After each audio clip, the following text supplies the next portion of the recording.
Hi there, I'm going to show you how to change the battery on this Ferrari key fob. This is the 3-button fob. The only thing you really need is a plastic pick like this. I got this out of a cell phone repair kit, and then also your new battery.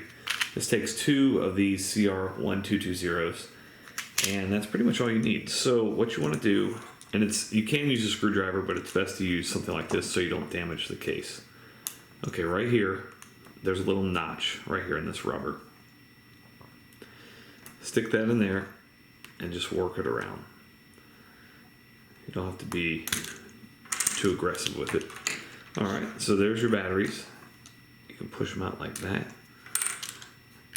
And essentially it's 2 batteries, and they've got a little sleeve around them.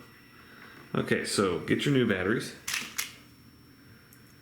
and put them in just like that. And just slide them underneath that. Now, as far as putting this back together, you want to start with the back first. Back. And squeeze that in. There you go, you're all set. Thanks so much for watching. Make sure you hit that thumbs up button.